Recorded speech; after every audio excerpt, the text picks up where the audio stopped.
Hey, this is Jeff again with evolveadventures, reguideservice.com, reiguideservice.com. Want to do a real quick video and talk about motivation. Motivation is important. You got to get up every day and be motivated, and you can read books and watch videos and be inspired on how other people do it, but the reality is you just have to do it the way that works for you. I do not wake up at 4:30 in the morning, and I do not drink like kale shakes and do 1,000 push-ups a day. Okay? You have to find the balance of what works for you, because I think too often we have this idea of grandeur, right? Like, oh, I don't want to do this thing because I don't want these other things that come along with it. And we make the assumption that those other things have to come along with it. You can be an investor in real estate and you don't have to drive a BMW, right? Little known fact. You can be an investor in real estate and not be a slumlord. Okay? Some people think you have to be a slumlord in order to do real estate. Some people think you have to take advantage of other people to be a real estate investor because you're going in and buying people's houses and properties. And why would they let them go? You're buying foreclosures and you're buying properties that, other people have lost. You're profiting off of tragedy. And that's never the case in my situation, because people want to sell me the property. It's a problem property. I'm going in there and helping them solve a problem.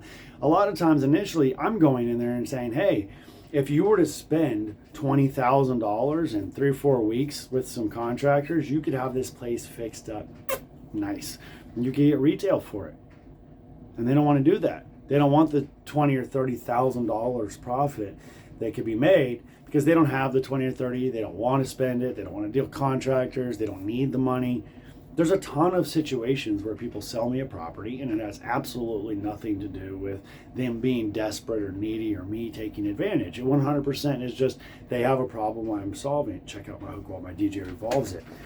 Listen, the bottom line is that you can't worry about the idea of, right? Just because you're a contractor doesn't mean you have to drive an F-250. For the record, I was a contractor and I still have an F-250. But that's not the point. You don't have to fall into those cliches. You don't have to do what everybody else is doing. And you'll often find that a lot of times the cliches are being shared by people that aren't really doing the things that you want to be doing anyway. You want to be an investor so that you can get a duplex and the other side of the duplex is paying rent, which pays the whole mortgage, and then you're getting to live in the other side and you only have to pay a very small amount of taxes and insurance, so that you now get to save money and you don't have to have a job that works 60 hours a week. You can work a job that's 40 hours a week, right? That's an investor also. Those things are both investors. The guy that is buying the chateau up in Vail and renovating it and selling it and making $1 million, that guy is an investor. But so is the person that house hacks and uses everything they can in them to get someone to own or finance them a 3-bedroom, 2-bath house, and then they live in the smallest room and rent out the other bedrooms to pay for the mortgage and the bills so that they can save up money. That's also an investor. So there's different ends of the spectrum.